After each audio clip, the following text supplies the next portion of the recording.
What's happening, folks? I am John Lovell with the Warrior Poet Society, and today we're going to do an after-action review of the police response to a shooting that just happened in Nashville earlier this week. A 28-year-old girl who is clearly very mentally ill entered a private Christian school, allegedly that she had attended before. She shot up 6 different people, killing them. 3 of them were little children, 9 years old, and 3 were adults who worked there at the school. Now, I'll go ahead and say, after already seeing this footage, legally speaking, it's good to go. These are police officers operating within the rule of law with no collateral damage, and there you go. Now, something specific to active killer events is morals trump your tactics. And what that means is you will do a little worse tactically so that you can move quicker to threat and put them down. And so morally, you're doing something great. You're saying, hey, I'll make tactical mistakes for the purposes of saving time so that no more dead kids. So it's really a exchange where you're saying, I'm risking my life more knowing I'm making tactical mistakes in the hopes that I buy time away from the active killer and rescue kids. And so I'm recognizing that tactical to moral exchange is happening. I'm giving them 2 big thumbs up because the moral is more important than the tactical considerations here. Now, the way this is going to work is I'm going to provide an after-action review. We call that an AAR. It's basically a hot wash where you say, hey, these were things that we did well, these are sustains, and these are things these guys could have improved on. Don't think I'm hating and I'm taking anything away from these heroes. This is a hot wash, and anyone on a tactical team does this after-action review. That's what I'm doing here. So let's jump in.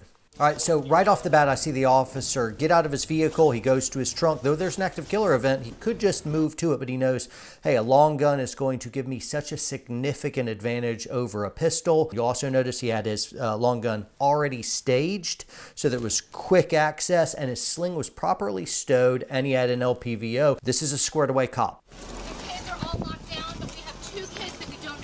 Okay. Calm response. Smooth. Let's go. I need 3. One more. Somebody else is with him. Unlocks door. Let's go. Makes entry. Get that gun up, bro. All right, pause. So the first officer who had the long gun, we saw he opened the door and number 2 man made entry. Problem is, this number 2 man has a 12-gauge shotgun, and that's a really long hallway. Also, this guy, I'm not going to sharpshoot too much, but hey, it's a hot wash here. He entered with his elbow way out. That's something that hits on door frames as you're moving through fatal funnels. You really want to tuck that in. It's also something else that can get shot, but he's decisively moving, so that covers over a lot of tactical blunders. Here we go. Metro Police! Peeking through windows, that's fine, given the situation. On me. We don't know where he is. All right, moment of confusion there where the 2 dudes up front are kind of looking at each other, not sure whether to look through the window or down the hall or at each other or whoever's behind them. And so a little bit of a gaggle. These guys are finding their rhythm. They're not in it yet. But now you'll see this guy with a shotgun really start moving decisively and aggressively. And that's what you want. And quick. So here we go. This isn't going to be ideal, but... Metro Police, open the door! All right, so as a number 1 man, he just sent all kinds of mixed signals. It looked like it was going to go right, then left, and then he went right, and then he moved right into the center of the room. However, I see why he made that adjustment rather than pushing straight down and run the rabbit down that left wall is because he saw an open danger area left, and so he shifted and pivoted around so he could clear it from distance. Bathroom, small bathroom. Clear. Short. Now look at this. I love this. They're running to go to the next place. That's because they care. Good job. All right. This guy in the very front with a riot mask down, he's got his gun compressed down. He's really outrunning the second man, which is a bad thing if you're not responding to an active killer event. Active killer is like, go, go, go. Also, you see him come up to a door to the right, and I want y'all to watch for it. You'll see the priority of work for the number 1 man really should be forward, locking down this open space, not looking through the window. And I get that's confusing because you're exposed to the right, but the greatest priority of work is straight ahead into this atrium that'll open up. See him, he's looking back. He should be looking forward. With me. And entry. Open the door! Gun went on fire. He's getting a little excited there. Open it, I got it. Wonderful hold and entry. That's great. Love that. Way to go. And they're running again. These guys, these are good cops. Just move right. Cover left. Cover left. I don't like how loud the chatter's getting. Sometimes you got to do it, especially you're yelling over a siren. Gets upstairs. All right, good. The dude with the pistol stopped to let the long gun take the lead.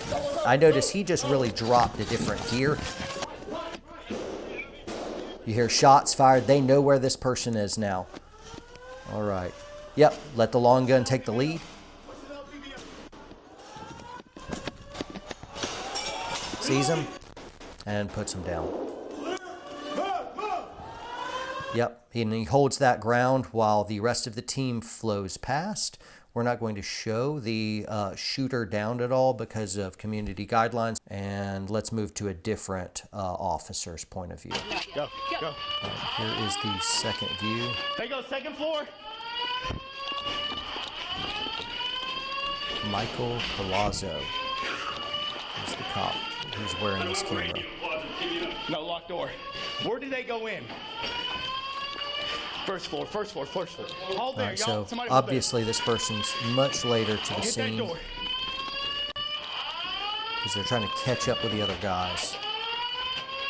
You got some dudes in street clothes, so who knows what agency they're with. Go, go, go, go, go, go. Could be off-duty cop, could be a Fed who's cooperating with them. Whoa. I'm with you. Go left. All right, now he's caught up to the lead. There's my bro with the shotgun who moves like a lion. Look at him. I love it. These guys want to save kids.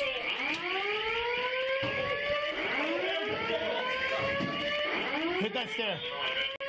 Hit the stairs. Go. Go stairs. Go stairs. Go. Go, go, go, go, go. That's it. Go, go, go. I got it. Go. I'm already hearing a lot of breathing hard. And I just say, hey, you guys who want to be good protectors and you got the right guns and hardware, know that if sirens are going off and death is in the air, your heart rate could immediately jump to 120 beats per minute.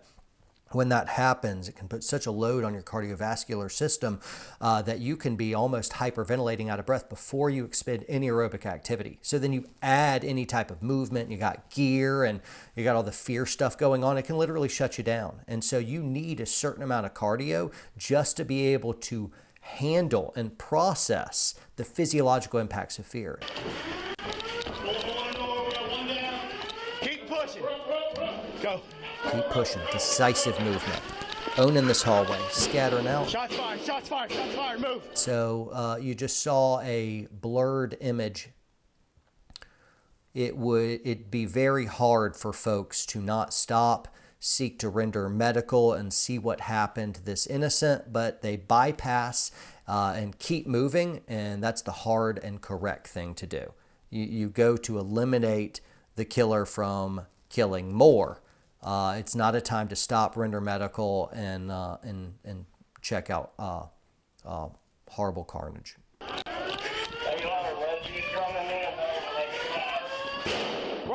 Right. So what they're attempting to do is stop there at the T intersection and take left and right simultaneously. So they're catching each other's back from the body cam. I can't tell whether they pulled it off really well in sync, but I think they did. Once they got eyes on, they really quickly made a command. Hey, we heard shots, and they shifted right. These guys. There's my big dude in the front with a shotty who moves like a lion again. Push with LPVO. Push with LPVO. Here's where the LPVO pushes up. Contact. Move. Watch out. Clear commands. He shot on the move there.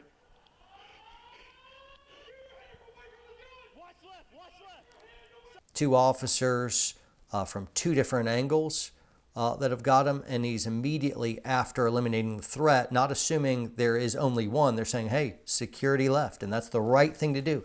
Don't get tactical tunnel vision. It is one of the great killers on any battlefield like this, is to assume that there's only one threat, and it's going to be concentrated in the same place. If no, pull security, look left and right, continue the clear. So some closing thoughts. Legally speaking, this is very straightforward. I saw nothing, and my eye is not nearly as trained legally as some of you guys out there and these cops in general. So from my non-lawyery eyes, looked A-okay. Morally, I love that they're running in between the clears. They're trying to do tactically the right thing as best they can, but morally, they're moving fast with no collateral damage. I think that's really great. So A+, A+. Tactically speaking, I saw some errors, but given the haste, given the speed in which you need to move, given the fact that officers are clearing together that probably hadn't done this together. You've got a conglomeration of guys that don't work together, which means you got to be a little noisier than I would prefer a tactical team to be. Most stuff can just be done with visual cues and pretty low speech, just one word, and you can go. So noise and light discipline, that's a big thing. You don't want to be yelling clear all the time. And these guys, I think, were a little more chatty than I would have preferred. But given this is not an intact SWAT team, clearing together, you got to cut them a break and be like, I think the level of communication was probably A-okay, and they needed it to be able to get on the same page. I saw quick, decisive, and aggressive action, which is what I really want to see. Officer response time on target took 15 minutes to get there, and once they were there, I didn't catch the exact moment, but it was somewhere around that 3-minute mark to clear the school and put the killer down. That's pretty darn good. So I'm going to give them an A- tactically, maybe hovering in that B+. I like these guys. These guys can come over to my house and we'll kick it anytime. Way to go. Uvalde, take notes. This is what heroes who are trained and love people more than they love their own security and comfort. Now, before I let you off, there's all kinds of stuff I could continue to say about this video and about the event in general, but just, hey, how do we make sure this stuff doesn't happen anymore? We found out after the fact that the killer bypassed a different school because it had too much security.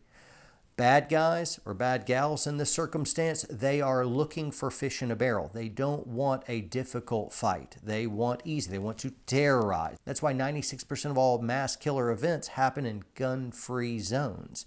If it's not a gun-free zone, they're going to find a gun-free zone. And so you understand, really discerning people understand the gun control argument doesn't really understand what's going on. What would really move the needle here is if you had an armed resource officer on campus. If there had been a cop car parked outside of this school, this shooting would not have happened. You could also say, hey, if the windows had been bulletproof, the killer could not have gained access either, and so they just would have shot up bulletproof glass, walked away, and found a new target. That may be true as well, but I think what is a greater deterrent is somebody who could shoot back at them. If the shooter knew that there are personnel in that school that carry, they're going to think twice. So to all you teachers, school administrators, janitors, you have a Second Amendment right to carry. Now, schools can make policies and you can make good judgments based on what you think should happen. You could follow the rules, or maybe you're just really good at concealment. So if this went down on your watch, you could end this way before cops even got there. My wife and I were talking to my kids today, and we were explaining, hey, this is some of the stuff that happened. And they asked, how long did it take? And we said, well, it was about 18 minutes. I'm like, well, that's so long. Why don't they have cops at the schools already? I'm like, well, you just don't have that many cops, per capita. And so the best way to put that down, my wife brought this up of like, well, that's why your daddy and I carry guns, because if we had been there, we could have protected. And if other people had been there with firearms, they could have protected and put that killer down earlier. And so I think that's what it takes. You and I play in zone, being good warrior poets, forces for good in the world, whatever vocation we're in. And let's be really good at concealment so no one ever even knows that we're silent guardians, right? Cops out of Nashville, you have my respect, you have my thanks, as well as that of the nations. Guys, train hard, train smart, stay free.